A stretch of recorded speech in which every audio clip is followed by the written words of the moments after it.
जय माँ बगलामुखी, जय माँ पीताम्बरा। मेरी माई की, मेरी महामाई की कृपा आप सबके ऊपर बनी रहे, बस यही मेरी उनसे कामना है। आज की वीडियो में मैं आपको गोवर्धन पर्वत की पौराणिक और आध्यात्मिक कथा सुनाऊंगी, जो दिवाली के अगले दिन मनाए जाने वाले गोवर्धन पूजा से जुड़ी है। साथ ही गोबर के उन आध्यात्मिक और प्रैक्टिकल उपायों को भी आपके साथ शेयर करूंगी, जो धन, स्वास्थ्य और समृद्धि के लिए अत्यंत हैं। गोवर्धन पूजा की कहानी भगवान श्री कृष्ण की उस अद्भुत लीला से जुड़ी है, जिसमें उन्होंने गोवर्धन पर्वत को अपनी कनिष्ठा यानी कि जो छोटी उंगली है उसके ऊपर उठा करके ब्रजवासियों की रक्षा की थी। भागवत पुराण और विष्णु पुराण में वर्णित इस कथा के अनुसार ब्रज में प्राचीन काल से इंद्र की पूजा की परंपरा थी। ब्रजवासी मानते थे कि इंद्र जो है वो वर्षा के देवता हैं और उनकी पूजा से फसलें अच्छी होती हैं, क्योंकि वर्षा अच्छी होती थी। एक बार जब ब्रजवासी इंद्र की पूजा की तैयारी कर रहे थे, तब बाल रूप में भगवान श्री कृष्ण ने उनसे प्रश्न किया कि हम इंद्र की पूजा क्यों करते हैं? क्या वे ही वर्षा का एकमात्र कारण है?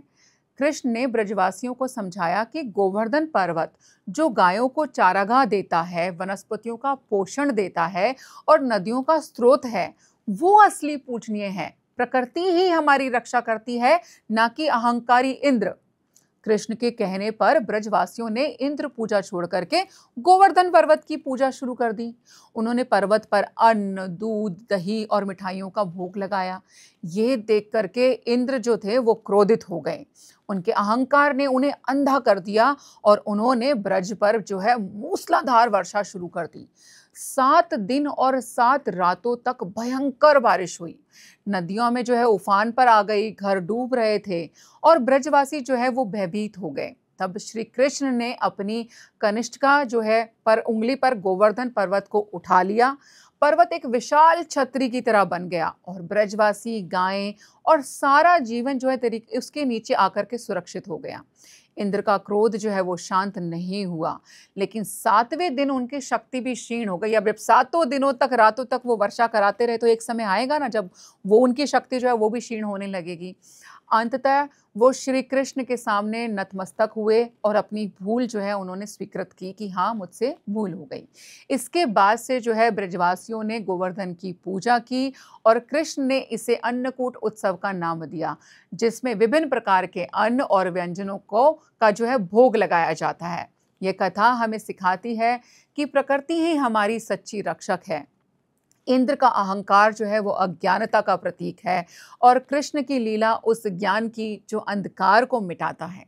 बगलामुखी साधक के लिए ये कथा माँ की शक्ति से भी जोड़ता है आपको। जैसे माँ बगलामुखी शत्रुओं की वाणी और बुद्धि को स्तंभित कर देती है, वैसे ही भगवान कृष्ण ने जो है इंद्र के अहंकार को चूर किया और उसकी शक्ति को भी स्तंभित कर दिया, क्षीण कर दिया। गोवर्धन पूजा हमें प्रकृति के प्रति जो है ग्रैटिट्यूड देना सिखाती है कि हमें जो है प्रकृति का थैंक यू कहना चाहिए। पर्वत, गायें और अन्न, ये सभी जीवन के आधार हैं। यह दिन हमें याद दिलाता है कि हमें प्रकृति का सम्मान करना चाहिए, क्योंकि वही हमें धन धान्य देती है। मेरे साधक जीवन में मैंने देखा है कि जो माँ बगलामुखी की साधना है, वो प्रकृति की शक्ति को समझने में भी आपकी बहुत मदद करती है। उनकी पीली ऊर्जा पृथ्वी तत्व से जुड़ी है और गोवर्धन पूजा में जो है पृथ्वी यानी कि पर्वत की पूजा होती है। यह एक संयोग नहीं है, बल्कि एक आध्यात्मिक सामंजस्य है। गोवर्धन पूजा में गायें और गोबर, इन दोनों का ही विशेष महत्व है। गायें को हिंदू धर्म में माता माना जाता है, क्योंकि वह दूध, गोबर और गौमूत्र के रूप में जीवनदायिनी तत्व देती है। आइए अब गोबर के उपायों पर जो है मैं आपसे चर्चा करती हूँ, उसके बारे में आपको बताती हूँ। गोबर, जो गाय माता का एक उपहार है हम सबको, हिंदू धर्म में पवित्र और औषधीय माना गया है गोबर को। यह पंचगव्य यानी कि दूध, दही, घी, गोमूत्र और गोबर का हिस्सा है। गोवर्धन पूजा के दिन गोबर से गोवर्धन पर्वत की छोटी सी प्रतिकृति बनाई जाती है, जिसे पूजा जाता है। मेरे साधक अनुभव में गोबर के उपाय न केवल भौतिक समृद्धि लाते हैं, बल्कि माँ बगलामुखी की साधना में भी ऊर्जा को शुद्ध कर देते हैं। आइए अब कुछ उपायों की आपसे बात की जाए। आखिर उपाय क्या है इनके? गोवर्धन पूजा में गोबर से जो है पर्वत बनाएं, गोवर्धन पूजा के दिन सुबह स्नान कीजिए, स्वच्छ गोबर लीजिए, देसी गाय का अगर मिल जाएगा तो बहुत बेहतर है। इसे अच्छे से गूँथ करके छोटा-सा जो है आप इकट्ठा करके गोवर्धन पर्वत बना लीजिए। इसके ऊपर फूल, कुमकुम और हल्दी चढ़ानी है आपने। एक छोटा-सा दीपक भी जला लीजिए और ओम नमो भगवते गोवर्धनाय मंत्र का आपने 108 बार उच्चारण करना है, जाप करना है। अंत में अन्नकूट का जो है भोग लगाएँ, वो क्या होंगे? चावल, दाल, सब्ज़ी, ये मिठाई, ये सब चीज़ें भी आपने चढ़ानी है। ये पूजा जो है ये आप विशेष रूप से इसी दिन करते हैं, ठीक है? अगर आप गोवर्धन वाले दिन ये पूजा करेंगे तो इसका भी जो है विशेष लाभ आपको प्राप्त होगा। दूसरा, गोबर से अपने घर की शुद्धि कीजिए। कैसे करेंगे? गोवर्धन पूजा से पहले गोबर को पानी में मिलाकर पतला सा लेप बना लेते हैं। आपने देखा होगा पहले के ज़माने में तो सब जगह पे गोबर का कैसे हम लेप करते थे। इसमें भी जो है इस घर में भी मुख्य द्वार पर ख़ास करके या पूजा के स्थल पर जो है अगर आप पूरा लेप नहीं कर सकते तो थोड़ा-थोड़ा उसका छिड़काव कर दीजिए। यह नकारात्मक ऊर्जा को हटाता है और मेरे अनुभव में आप जहाँ भी रहते हैं उस स्थान को ये और ज़्यादा पवित्र बनाता है। अगला उपाय क्या कर सकते हो आप? गोबर का दीपक बना सकते हैं। सूखे गोबर के जैसे उपले होते हैं ना, उसके छोटे-छोटे टुकड़ों में तोड़ लीजिए, उसके अंदर घी और कपूर डालिए और अगर आप उसको जला देंगे तो वो क्या बन गया आपका? गोबर का दीपक का काम करेगा। इसे गोवर्धन पूजा की शाम को आप जलाइए। ओम श्री कृष्णाय नमः, ओम श्री बगलामुखये नमः का जो है आप यहाँ पे जाप कर सकते हो। दोनों का ही जाप करने से आपको जो है धन का की तरफ भी आकर्षण जो है धन का आकर्षण आपकी तरफ बढ़ेगा।